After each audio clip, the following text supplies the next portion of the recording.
ആവർത്തന പുസ്തകം 13-ാം അധ്യായം. ഞാൻ നിങ്ങളോട് ആജ്ഞാപിച്ചതൊക്കെയും പ്രമാണിച്ചു നടപ്പീൻ. അതിനോട് കൂട്ടരുത്, അതിൽ നിന്ന് കുറയ്ക്കുകയുമരുത്. നിങ്ങളുടെ ഇടയിൽ ഒരു പ്രവാചകനോ സ്വപ്നക്കാരനോ എഴുന്നേറ്റ് നീ അറിഞ്ഞിട്ടില്ലാത്ത അന്യദൈവങ്ങളെ നാം ചെന്ന് സേവിക്കുക എന്ന് പറഞ്ഞും കൊണ്ട് ഒരടയാളമോ അത്ഭുതമോ മുന്നറിയിക്കുകയും അവൻ പറഞ്ഞ അടയാളമോ അത്ഭുതമോ സംഭവിക്കുകയും ചെയ്താൽ ആ പ്രവാചകൻ്റെയോ സ്വപ്നക്കാരൻ്റെയോ വാക്ക് നീ കേട്ട് അനുസരിക്കരുത്. നിങ്ങളുടെ ദൈവമായ യഹോവയെ പൂർണ്ണ ഹൃദയത്തോടും പൂർണ്ണ മനസ്സോടും കൂടെ നിങ്ങൾ സ്നേഹിക്കുന്നുവോ എന്ന് അറിയേണ്ടതിന് നിങ്ങളുടെ ദൈവമായ യഹോവ നിങ്ങളെ പരീക്ഷിക്കുകയാകുന്നു. നിങ്ങളുടെ ദൈവമായ യഹോവയെ നിങ്ങൾ അനുസരിച്ച് ഭയപ്പെടുകയും അവൻ്റെ കൽപ്പനകളെ പ്രമാണിച്ച് അവൻ്റെ വാക്ക് കേൾക്കുകയും അവനെ സേവിച്ച് അവനോട് ചേർന്നിരിക്കുകയും വേണം.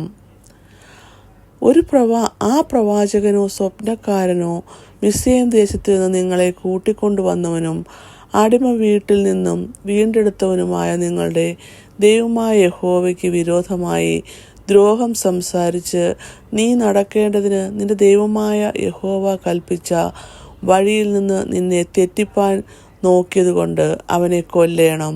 അങ്ങനെ നിന്റെ മധ്യത്തിൽ നിന്ന് ദോഷം നീക്കിക്കളയണം. നിങ്ങളുടെ ചുറ്റും ദേശത്തിൻ്റെ ഒരറ്റം മുതൽ മറ്റേ അറ്റം വരെ സമീപത്തോ ദൂരത്തോ ഉള്ള ജാതികളുടെ ദേവന്മാരിൽ വെച്ച് നീയോ നിന്റെ പിതാക്കന്മാരോ അറിഞ്ഞിട്ടില്ലാത്ത അന്യദൈവങ്ങളെ നാം ചെന്ന് സേവിക്കുക എന്ന് നിന്റെ അമ്മയുടെ മകനായ നിന്റെ സഹോദരനോ നിന്റെ മകനോ മകളോ നിന്റെ മാറുടത്തിലുള്ള ഭാര്യയോ നിന്റെ പ്രാണസ്നേഹിതനോ രഹസ്യമായി പറഞ്ഞു നിന്നെ വശീകരിപ്പാൻ നോക്കിയാൽ അവനോട് യോജിക്കുകയോ അവൻ്റെ വാക്ക് കേൾക്കുകയോ ചെയ്യരുത്.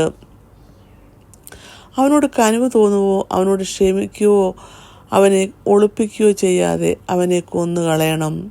അവനെ കൊല്ലേണ്ടതിന് ആദ്യം നിന്റെ കൈയും പിന്നെ സർവ്വജനത്തിൻ്റെ കൈയും അവൻ്റെ മേൽ ചെല്ലണം. അടിമ വീടായ മിസ്രയീമിൽ നിന്ന് നിന്നെ കൊണ്ടുവന്ന നിന്റെ ദൈവമായ യഹോവയോട് നിന്നെ അകറ്റിക്കളയുവാൻ അവൻ അന്വേഷിച്ചതുകൊണ്ട് അവനെ കല്ലെറിഞ്ഞു കൊല്ലണം. ഇനി നിങ്ങളുടെ ഇടയിൽ ഈ അരുതാത്ത കാര്യം നടക്കാതിരിപ്പാൻ തക്കവണ്ണം ഇസ്രായേലെല്ലാം കേട്ട് ഭയപ്പെടണം.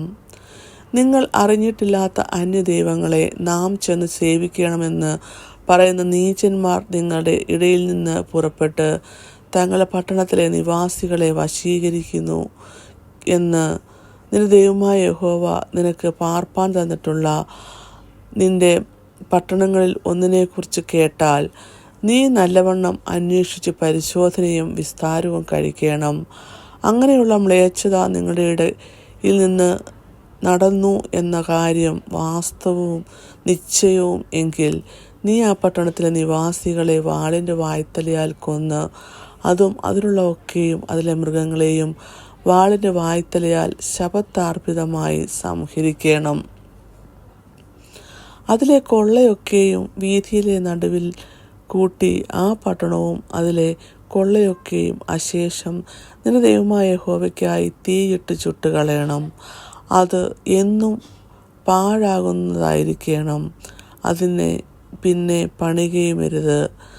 നിന്റെ ദൈവമായ യഹോവയുടെ വാക്ക് കേട്ട് ഞാനെന്ന് നിന്നോട് ആജ്ഞാപിക്കുന്ന അവൻ്റെ സകല കൽപ്പനകളും പ്രമാണിച്ച് നിന്റെ ദൈവമായ യഹോവയ്ക്ക് ഹിതമായിട്ടുള്ളത് ചെയ്തിട്ട് യഹോവ നിന്റെ ഉഗ്രകോപം വിട്ടുതിരിഞ്ഞ് നിന്നോട് കരുണയും കനിവും കാണിക്കേണ്ടതിന് നിന്റെ പിതാക്കന്മാരോട് സത്യം ചെയ്തതുപോലെ നിന്നെ വർദ്ധിപ്പിക്കേണ്ടതിനും ശപഥാർപ്പിതമായ യാതൊന്നും നിന്റെ കയ്യിൽ പറ്റിയിരിക്കരുത്.